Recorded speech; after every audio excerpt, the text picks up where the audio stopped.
पटना जिले में जमीन से जुड़े मामलों के निपटारे के बीच रैयतों की चिंता बढ़ गई है। दाखिल खारिज के लिए ऑनलाइन जमा किए गए आवेदन में करीब 36% आवेदन रिजेक्ट कर दिए गए हैं। इससे बड़ी संख्या में रैयतों को दोबारा आवेदन करना पड़ेगा।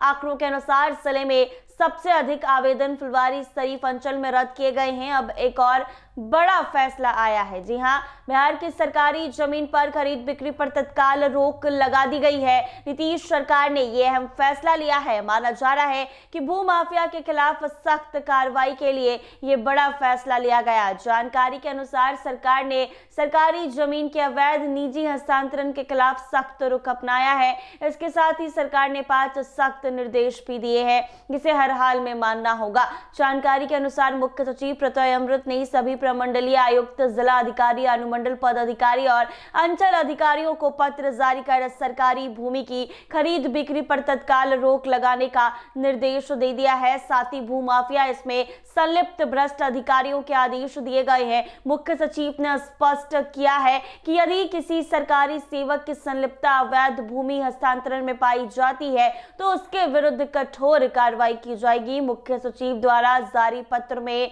कहा गया कि राज्य में कई ऐसे मामले सामने आए हैं जिनमें सरकारी भूमि का निजी व्यक्तियों के पक्ष में अवैध दाखिल खारिज और जमाबंदी सृजित कर क्षेत्रीय पदाधिकारियों के मिलीभगत से भूमि का हस्तांतरण किया गया है। पूरे तरह अनियमित और अनैतिक बताया गया। पत्र में यह भी लिखा गया कि सुयोग्य श्रेणी के वास्तु भूमिहीन परिवार और व्यक्तियों को आवंटित सरकारी भूमि जैसे गैर मजरूआ, खास गैर मजरूआ, आम, सीलिंग की अधिशेष भूमि तथा बिहार विशेषाधिकार प्राप्त व्यक्ति वास्तु भूमि अभिगृहित अधिनियम 1947 के तहत आवंटित जमीन की अवैध खरीद बिक्री और निजी हस्तांतरण के मामले सामने आ गए हैं। दरअसल हाल के दिनों में सरकारी भूमि के अवैध हस्तांतरण से जुड़े मामलों की समीक्षा की गई। इसके बाद सरकार ने निर्णय लिया कि ऐसे सभी मामलों पर तत्काल प्रभाव से रोक लगाई जाए। इसके साथ ही मुख्य सचिव ने 5 अहम निर्देश भी दिए, जिसमें किसी भी प्रकार की सरकारी भूमि का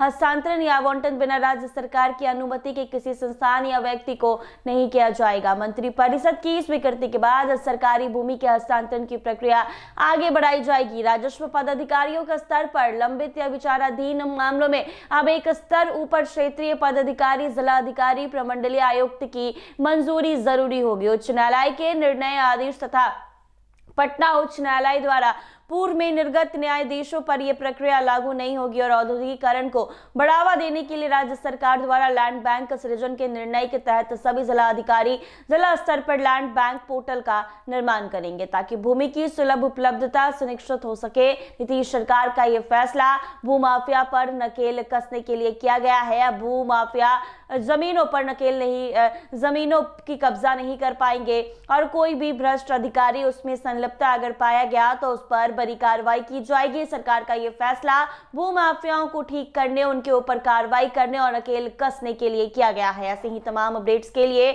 बने रहे NBC 24 के साथ।